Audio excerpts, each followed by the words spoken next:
आकाशने काव्याला एका शांत बारमध्ये बोलवलं. तिच्याकडे पाहत तो म्हणाला, माझाच विश्वास बसत नाही.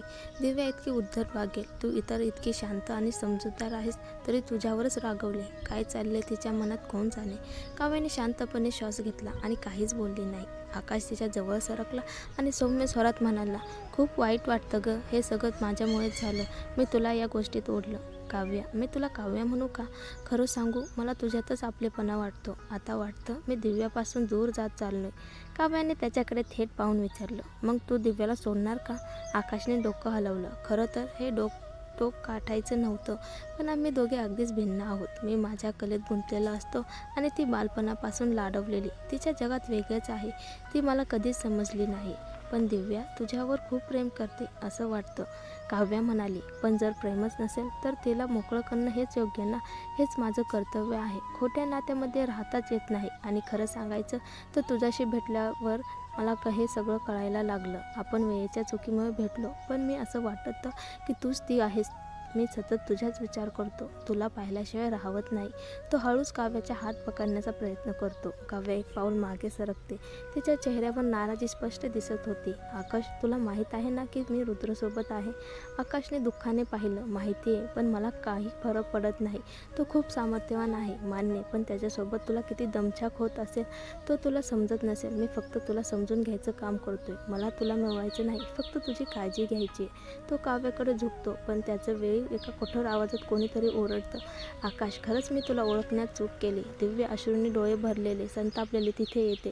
आकाश स्तब्ध होतो, पण लगेच स्वतःला सावरून म्हणतो, दिव्या, ही माझी खरी भावना आहे. मी नेहमीच घाबरत होतो, पण खरं सांगायचं तर मला काव्य आवडते, तू नाही. दिव्याचे ओठ थरथरतात, पण तेवढ्यात काव्याने जोरात एक चापट आकाशच्या गालावर मारते.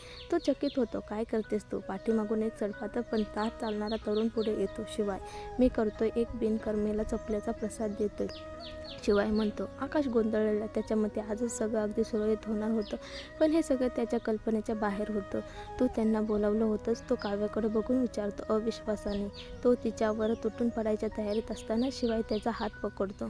स्त्रीवर हात उचलायचा विचारही करू नकोस, शिवाय थंडच आवाजात म्हणतो. रुद्र येतो इथे. त्याने पाहिलं तर फक्त चापट नाही का तरी फारच वेगळं होईल. तुला स्वतःची ओळख विसरावी लागेल. आकाश दात खाऊन तिथून निघून जातो. शिवायने थुंकून त्या दिशेला पाहिलं. काव्याचं लक्ष आता दिव्याकडे जातं. तिचा चेहरा पांढरट झालेला. दिव्या, काव्याला माहीत होतं, जरी दिव्याने खेळ म्हटलं होतं तरी आकाश तिचं पहिलं प्रेम होतं. मी तर फक्त हट्ट करत होते. दिव्या हसण्याचा प्रयत्न करते. आता सावरले मी. माफ कर, तुला आधी काही सांगितलं नाही. वाटलं तू विश्वास ठेवणार नाहीस. आकाश वाईट आहे. तुला त्रास व्हावा असं मला नको होतं. सांभाळून घे. दिव्या डोळे पुसते आणि हलकंच काव्याला बडवते. माझीच चूक होती त्याच्यावर विश्वास ठेवण्यात. तू माझ्यासाठी फक्त चांगलंच केलं. ती काव्याला बिलगते आणि काव्य तिची थरथर थांबवण्यासाठी तिला घट्ट धरते. बरं झालं, काहीच गमावलं नाही. काव्या म्हणते, गमावलंच ना. मी त्याला अजून एक मारला असता तर बरं झालं असतं. दिव्या खवखवते. शिवाय मिश्किलपणे म्हणतो, अजून थोडा वेळ थांबला असता तर तू त्याच्याशी परत प्रेमात पडली असतीस. दिव्या ताडकन काव्यापासून बाजूला होते. अरे, माझा अपमान पाहून तू खुश झालास ना. तू पण काही कमी नाही. दुसऱ्याचे अपघात पाहून मजा येते तुला. बघ, तुला पण चुकून प्रेमात पडलं की हसणारे खूप मिळतील. मी प्रेमात पडत नाही. माझं ऐकू जरा जास्तच आहे, शिवाय उत्तरतो. दोघं पुन्हा वाद घालत सुटतात आणि निघून जातात. काव्य थोडी अस्वस्थ होते. माझी चूक झाली. मी त्याला मदतीला बोलवलं. काय फरक पडतोय? दिव्या म्हणते, तू मदतीला हाक मारलीस ना. मी समजू शकते. आणि एक लक्षात ठेव, आकाश काहीच खास नाही. तुला कमी वाटायची गरज नाही. तू खूप चांगली आहेस. माझं आधीच कळलं होतं की ही त्याचीच चूक आहे. त्याला वाटतं होतं की मीही त्याच्या जाळ्यात अडकते जसं तू अडकलीस. सगळ्याच स्त्रिया मूर्ख असतात असं त्याला वाटतं. पण एक गोष्ट मात्र शिवाय बरोबर म्हणाला, जर तुझ्यासोबत रुद्रसारखा माणूस असेल तर त्याच्यासारख्या माणसाकडे कोण बघेल? त्याला एवढा आत्मविश्वास आला तरी कुठून? काव्या क्षणभर शांत झाली, पण मग थोडा विचार करून ती मान्य करू लागली. खरंच आहे, रुद्राचा चेहरा फारच देखणा आहे, ह्याचं मला मान्य आहे. पण त्याच्या व्यक्तिमत्वात फार काही विशेष नाही. तो इतरांचा आदरही करत नाही. कोणताच माणूस परिपूर्ण नसतो. दिव्या हळुवारपणे म्हणते. रुद्राने शिवायकडे पाहून विचारलं, आकाश सुटून गेला का? हो, आम्ही त्याला सोडून दिलं, पण त्याच्या मागे आपला माणूस लावला आहे. पण तू का सोडलंस त्याला? त्याला नासून टाकल्यावर तो काय करेल असं वाटतंय तुला? रुद्रने विचारलं. शिवाय लगेच म्हणाला, तो परत जाईल आपल्या मालकाकडे मदतीसाठी. अगदी बरोबर, तसंच झालं. आकाश तडका फडकी गायकवाड कंपनीच्या माणसाकडे गेला मदतीसाठी. काय म्हणालास? काव्याने तुला फसवलं? अरे मी तर आधीच सांगितलं होतं की ती तुझ्या प्रेमात नाही, पण तू ऐकलंच नाहीस. माझा असा विचारही नव्हता की ती इतकी नीच वागेल. आकाश संतापला होता. पण आता तरी तुम्ही मला असं एकटं का सोडता? मी दिव्याचा अपमान केला, तिच्यासाठी आमचं चुकलंच. वाटलं होतं तू हुशार आहेस, दिव्याला मूर्ख बनवलंस तेव्हा, म्हणूनच तुला वापरलं. पण आता लक्षात आलं तू फार काही विशेष नाहीस. तो माणूस आपल्या कपड्यांची धूळ झटकत निघून गेला. नाही नाही प्लीज. आकाशने हताश होऊन मागे धाव घेतली. आता जर पुन्हा त्रास दिलास तर मी तुला थेट रुद्रकडे सुपूर्द करेन. आणि त्याचं नाव ऐकूनच तू कापलास ना? एकदा त्याच्या हाती पडलास तर सुटशील का याची खात्री नाही. आकाशचं काळीज धडधडू लागलं. वाड्यात रुद्रने एक फोटो पाहिला. हा तर नक्कीच विकासच्या माणसापैकी एक आहे. तुझा काका तुझ्या विरोधात सतत का जातोय? काव्याकडे गहीर बघत तो तिच्या खोलीत गेला आणि तिला फोटो दाखवला. हा आहे तो माणूस जो आकाशच्या मागे आहे, विकासचा विश्वासू. फोटो पाहून काव्य चकित झाली. ती म्हणाली, पण त्याला माझ्याजवळ पाठवण्याचं कारण काय? तू जर माझ्यासोबत राहिली तर तू त्याच्या डोळ्यातील काटा बनशील. जे लोक तुझ्याजवळ येतात त्यांच्याजवळ विश्वास ठेवू नकोस. काहींचे हेतू वाईट असतात. लोकांशी फार जवळीक ठेवू नकोस. काव्याचं मन बेचैन झालं. बायको असूनही ती कोणाशीही बोलू शकत नाही. रुद्राचं हे एकाधिकारशाही वागणं तिला आवडत नव्हतं. तेवढ्यात नोकर आला आणि त्याने सांगितले की गणेश चतुर्थीनिमित्त सगळेजण जुन्या वाड्यात जाणार आहेत. काव्य पटकन उठून गाडीकडे गेली. जुन्या वाड्यात पोहोचल्यावर ती दिवाणखान्यात शिरली तर मनीषा मीराच्या बाजूला बसली होती. मीराच्या चेहऱ्यावर विजयाची छटा होती. पण काव्य रुद्रसोबत आली हे पाहून तिच्या नजरेतून असूया जाणवत होती. रुद्र तू आलास हे बस इथे, मनीषा हसून म्हणाली.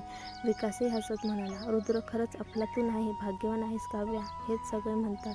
पण रुद्रने थेट कोपऱ्यात जाऊन बस घेतला. चेहऱ्यावर एकही भाव नव्हता. सगळ्यांच्या आश्चर्यकारक किंवा उपहासात्मक नजरांनी काव्याला त्याच्या शेजारी बसावं लागलं. थोड्याच वेळात आजी आली आणि तिने काव्याकडे पाहत गोड हसत म्हटलं, काव्या तुझ्यासाठी तुझं आवडतं जेवण तयार केले, चल जेवायला बस. मनीषा लगेच उभी राहिली. आई, तू काव्याचंच एवढं कौतुक करतेस? मीराही गरोदर आहे, थोडं तिचंही लक्ष घे ना. एवढं पक्षपात नको. आजीचं हसू क्षणात हरपलं. तिच्या चेहऱ्यावरचा थरका स्पष्ट होता. बाहेरून काहीही घरी आणू नकोस. कोण जाणे त्यांच्यात काही आजार असेल आणि काव्याला लागला तर त्याची जबाबदारी कोण घेणार? मनीषा म्हणाली. पण आजी, बाळ तर निरपराध आहे. दोघंही गायकवाड घराण्याचे वंशज आहेत ना? आजी थंडपणे म्हणाली. तुला खात्री आहे का की तो गायकवाड घराण्याचा वंशज आहे? कोण जाणे तो कुठून आलाय? मनीषाने काव्याकडे कटाक्ष टाकला आणि ती म्हणाली, असे असेल तर मग काव्याचं बाळही संशयास्पद आहे. लग्नानंतर लगेच का? काव्याने आपली मूठ घट्ट केली. आजी ठाम म्हणाली, काव्य ही रुद्रची कायदेशीर पत्नी आहे. तिचं मूल तर नक्कीच रुद्रचंच आहे. मनीषा कुरकुरली. तुम्ही खूप पक्षपाती आहात. मी माझं म्हणणं स्पष्ट केलं. मीराने हा मुलगा जन्माला घातलास तरी गायकवाड कुटुंब त्याला स्वीकारणार नाही, असं म्हणत तिने काव्याचा हात धरला आणि आत गेली. मीराचे नख तिच्या हातात रुतले. ही काव्य आजीचं मन कसं जिंकू शकली? ती मनात संतापली. मीराचाही चेहरा नाखुश झाला होता, पण तरीही तिने मीराचा हात धरला. अगं, असं दुखावून उपयोग नाही. हवं असेल तर स्वतःसाठी लढावे लागेल. रुद्रच्या दिशेने एक अर्थपूर्ण कटाक्ष टाकत मनीषाने मीराला संकेत दिला. मीराच्या मनात विचारांची झुंबड उडाली. रुद्रला पुन्हा मिळवायचंय. जेवण सुरू झालं. वृद्ध आजी सतत काव्याला पदार्थ वाढत होती. सगळ्यांच्या नजरा तिच्याकडेच होत्या. लाजून काव्याने उठून हळूच बाहेर जाण्याचा बहाणा केला. बाहेर तिला 2 नोकरांना कुजबुजताना ऐकू आल्या. बिचारी मालकीण शेवटी गरोदर झाली आणि आता दुसरी बाईही गरोदर आहे. काय बिचारी, मी ऐकले तीच तर दुसरी बाई आहे. मीराला तर खूप पूर्वीपासून ओळखत होता साहेब. त्याने स्वतः जाऊन तिला वाड्यात आणलं होतं. अजूनही ती तिथेच राहते. पण ही बाई मात्र मध्येच कुठून आली आणि साहेबांना जिंकून गेली.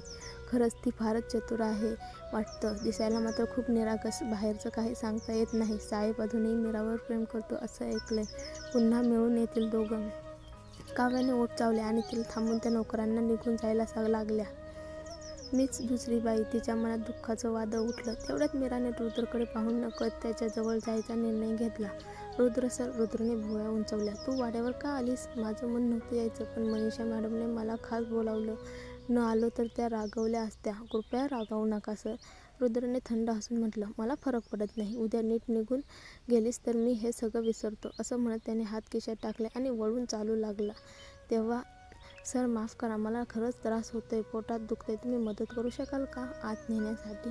तो वळून पाहतो. मीरा भिंतीला टेकलेली होती. जणू ती कोसळलेच.